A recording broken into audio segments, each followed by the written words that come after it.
CBC, Unbiased Canadian Public Broadcaster, or the propaganda wing for Carney's Liberal Party? We know they were the propaganda wing for Trudeau. Doesn't seem like anything's changed. Talking about an article I read. It's almost physically painful to watch the CBC. Their news readers are just so unabashedly biased. It's ridiculous. In this article, it's saying that the Conservative Party is in meltdown right now. It says there is a ton of infighting, and it's not unlike a civil war. I mean, you don't see that in reality. Everybody seems united. You have people like even Michelle Rempel. She's a tough lady, and she is fighting back against all of this. I always look at her as kind of a weather vane about what's really going on behind the scenes, because she is very point blank with everything. And if something's wrong, she historically doesn't hide it. She doesn't cover it up. She says what it is. She's very active on social media, so it's easy to follow along and see what's really happening. So if she says everything's kosher, I tend to believe her and not some goof from the CBC, who all of them have been known to lie. At the very least, embellish the truth by a country mile, but outright lie a lot of the times. They did it with Stephen Harper, and they did it with Andrew Scheer. They did it with Aaron O'Toole, and of course, why stop? They're doing it with Pierre Poilievre. They have to work overtime because they have to get the carney confirmed. They coronated him for leader of the Liberal Party, but they have to make sure he wins this next race, because if he doesn't, then the Liberals are going to be punted for a good long time. At least two mandates, at least. Like, there's no way, once people get a taste of what it's like to live under a common sense government again, because I think people have forgotten. A lot of people in Canada are suffering from that Helsinki syndrome, where they've come to appreciate and admire their captors. They've been so heavily brainwashed. It's bizarre. So anyways, excuse me. In this article, they said a number of conservative types have come forward and said how it's just a hot mess behind the scenes and everything is completely out of control. That there's only a small group of people that are calling the shots, one or two people. Everything has to go through Poilievre, blah, blah, blah. And I'm thinking, well, where was all of this concern? Because that's how Trudeau ran his entire government. Everything had to go through Jerry Butts and Katie Telford, everything. And that's what's happening now too, because Jerry Butts is back. Like I said, he's like a friggin' barnacle on a whale's arse. You can't pry that guy away. If there's money to embezzle or extort or anything, he's there. He's there. He's like, it's how he got to be friends with Trudeau. He saw a naive idiot with lots of money in a trust fund. So best friends they became. And he's milked Trudeau for all the millions in the world for him. The guy went from being worth basically nothing to being worth tens of millions. I mean, he may even be in the $100 million club now, for all I know. And now he's attached himself to the carney. Not that he ever left, but so I don't understand why they devote an entire article. And this is a long article too for CBC standards, because usually they can't get past about 4 or 5 paragraphs before they get exhausted and have to go home and have a nap. But this one was quite a long read by their standards. And it just, it just goes over and over about how terribly dysfunctional the Conservative Party apparently is. And they have all these people that have come forward, but of course, no one wants to put their name forward.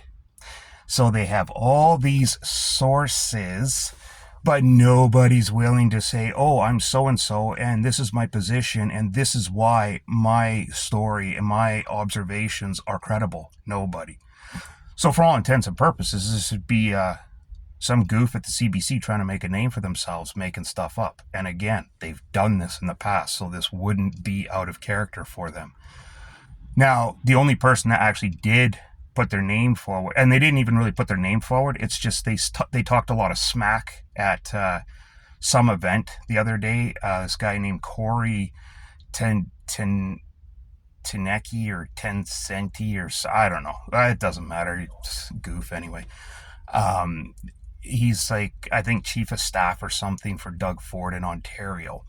And because they won their last election, Doug Ford called a snap election because he was riding high on polling. So he thought, I'd better get another mandate out of the people before they may dummy up or something and turn against me, or before one of the opposition parties actually pulls their heads out their collective arses and becomes a threat. So, of course, they did very well because things are going fairly well in Ontario right now, and people like what's going on after years and years of abuse by that Wynne and Jerry Butts, of course, forcing this stupid green garbage down everybody's throats that, quadrupled or, it caused everybody's power bills to go through the freaking roof. And this is a province that has nuclear power structure, and they still went with this stupid green crap that doesn't freaking work. But Jerry, with an I, Jerry Butts, made off with tens of millions of dollars in his pocket. And he did the same thing with Trudeau, but I'm sure he made a lot more bank off the federal taxpayers than he did off the Ontario taxpayers. Anyway, this guy who, and let's be honest, Ontario is so far left, like they're almost as far left as BC is. So the Progressive Conservative Party, which Doug Ford leads in Ontario, Progressive Conservative in Ontario, because they're so far left, basically means they're left of center. Maybe even a little bit more left of center than you would think. They're not conservative. They're not right wing. And it's obvious, right? Ford has a lot more in common, had a lot more in common with Trudeau than he would have with Poilievre. There's no doubt about that. The way he's knee-jerk and overreacting to the whole tariff situation proves that. He's more left than right.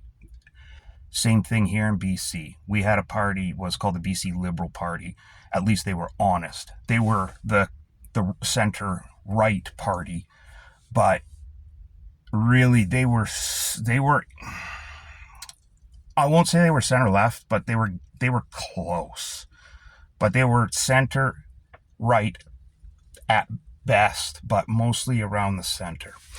But at least they called themselves the BC Liberal Party, right?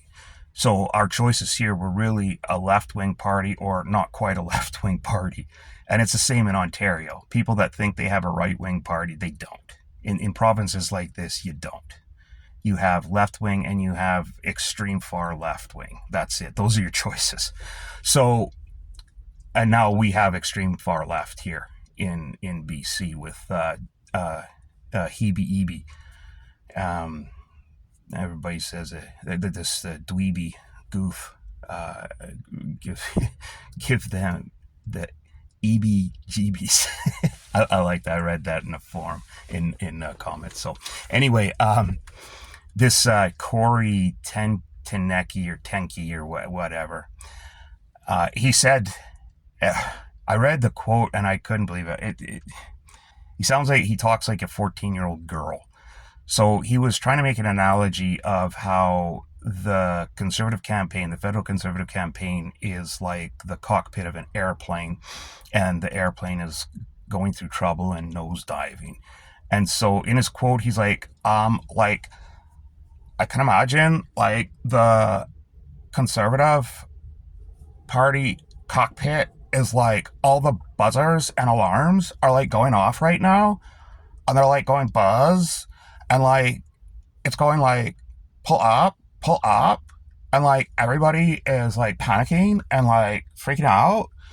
And this is supposed to be a grown. I assume it's a man, but I don't know, maybe it is a woman, but even a grown woman shouldn't talk like this. And this is the quote from CBC. I'm not like, I may have been a little bit liberal with the likes, but I'm just playing CBC's game on their terms.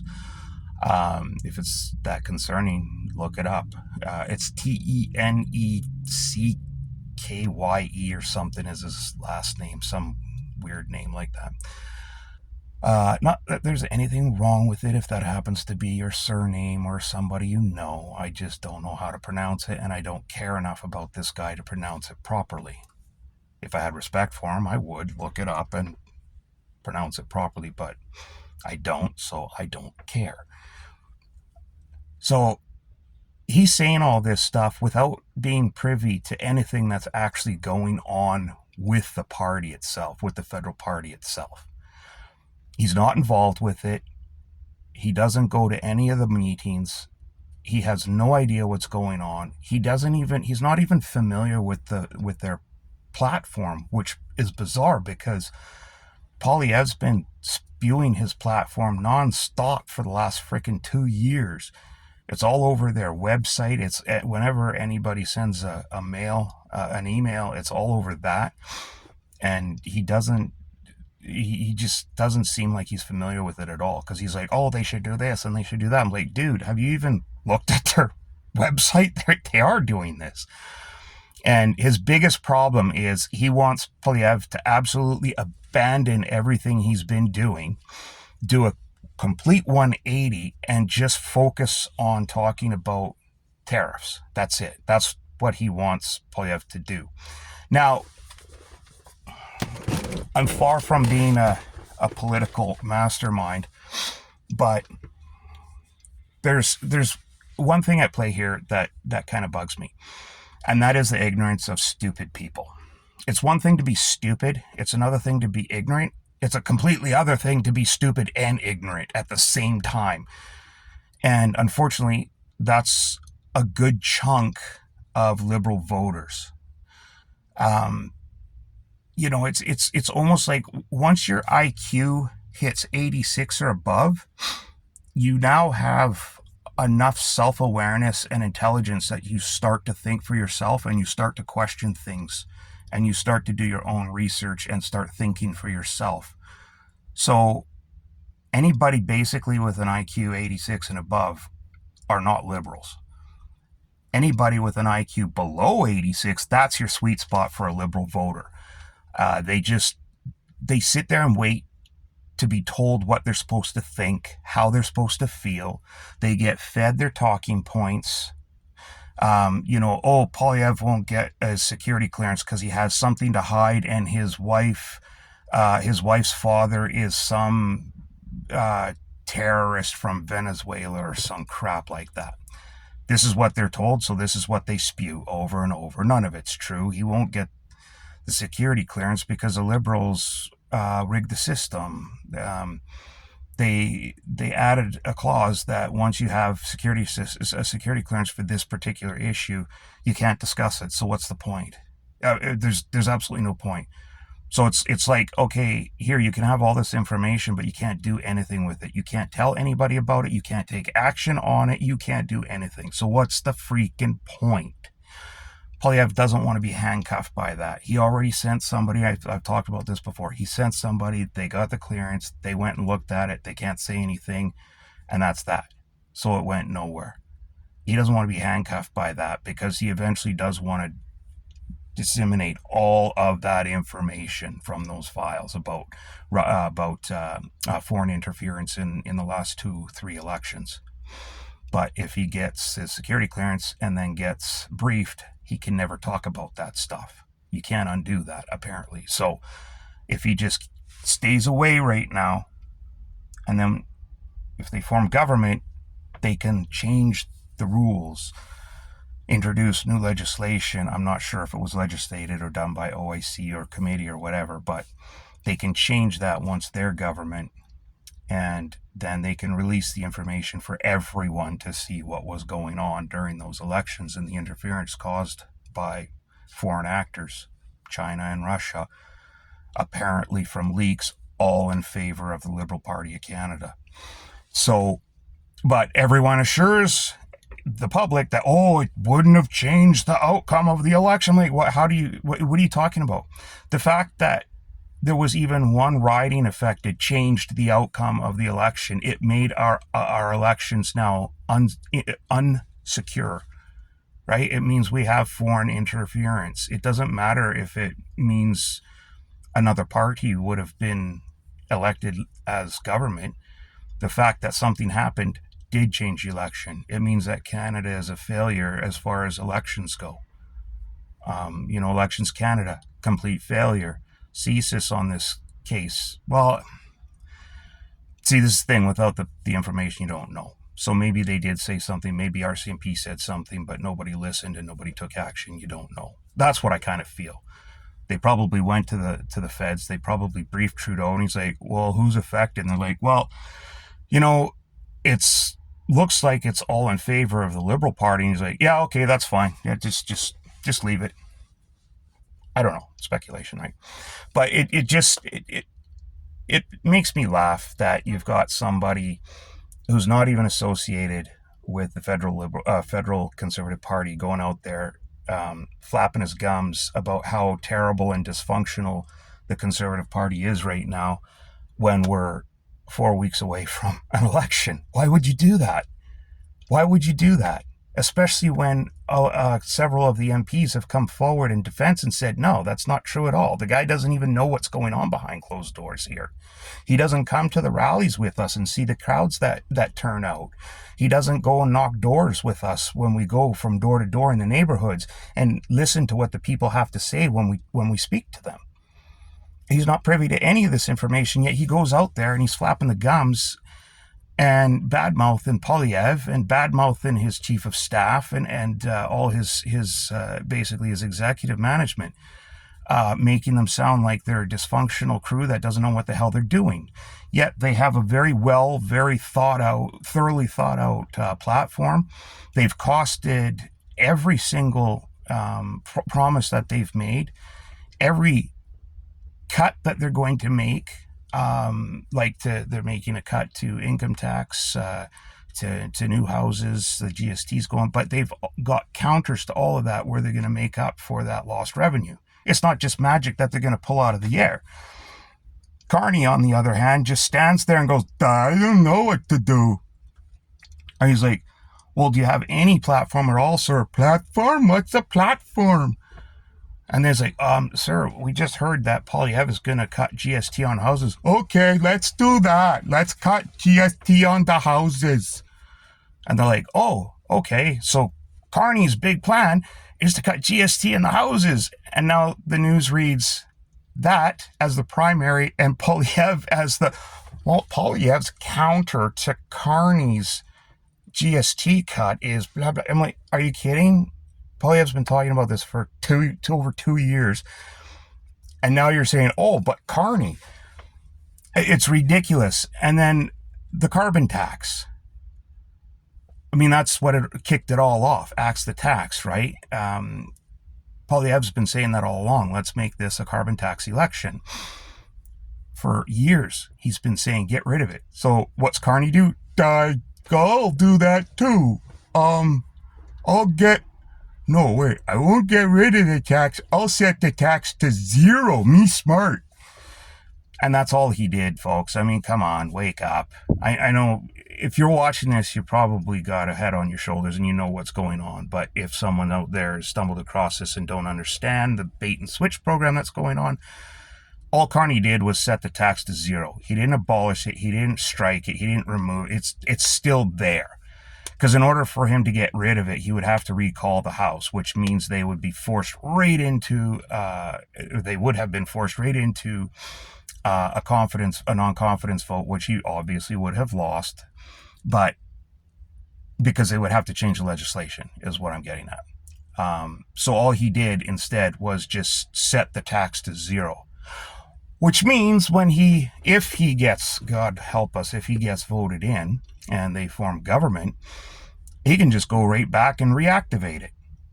Or he can do what he said he was going to do all along, what he said just a few weeks ago, which was he's going to put an enormous, huge freaking carbon tax on all the upstream suppliers and like heavy industry in steel, in mining, in oil and gas. They're going to get hit so hard with the carbon tax that it's going to be ridiculous. And by his own words, it's like, well, you know what? We're going to hit them. There's going to be a trickle down. It's going to be a freaking mad flow down. Like The Shining, doors open. That's what it's going to be. We're going to get hit with it. And it's like, well, and now you don't get any carbon action plan tax rebates because the carbon tax paid for that. Oh, well, you people didn't want the carbon tax, so now you don't have it, but now you don't get the tax refund. Like, well, buddy,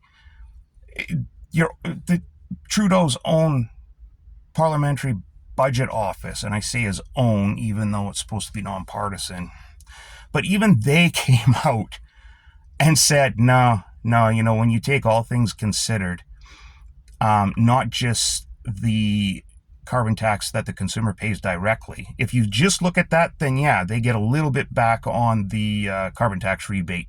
On average, the net was like a $40 gain or something like that over a course of a year.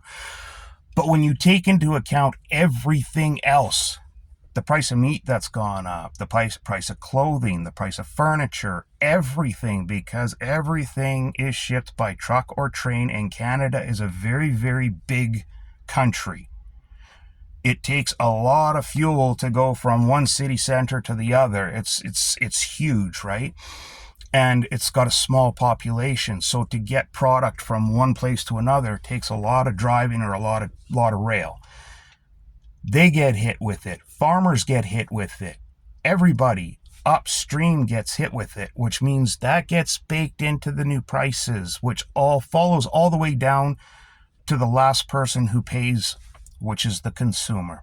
So when you include all of that, the totality of everything, now, no, you're not getting more back on the stupid climate action tax rebate. You're paying more. On average, you're paying more. I can't remember what the number was, but you're paying more. It wasn't a lot, but the point is you're paying more. Like, I mean, even if it was $1, it's way more than that. But even if it were $1, the fact is you're paying more. And they always saying, oh no, you're getting more back. So now you get nothing, and you're going to pay even more in carbon tax, because Carney's plan all along, I'm told it's even in his book that he wrote, or had someone write for him, that he took credit for. Like everything else, all that guy does is take credit for everything. Again, 2008 financial crisis, he had no part in his steering Canada anywhere through it at all. We were already balls deep in that goat when he took over at the Bank of Canada. Yeah, he stands there and like, oh, if it wasn't for me, oh my God, Canada would be in bankrupt by now. No, buddy, you didn't do jack squat, and that's why you got the nickname Carney in England, because you screwed up their system there so badly. People are going to be paying for it for the next 2 generations, is what people there say. They hate the guy, so I don't know. And then you add into the fact that he hasn't disclosed all his holdings yet. He's refusing to do that because he hasn't actually won a seat yet, so he's not doing that.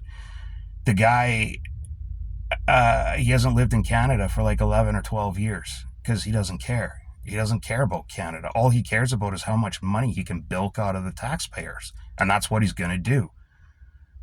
Between him and his wife and Butts, they've got their fingers in everything. So that the carbon tax scheme that they're going to come up with is going to ensure that they milk the hell out of the Canadian taxpayer for all they're worth for the next 4 years at least.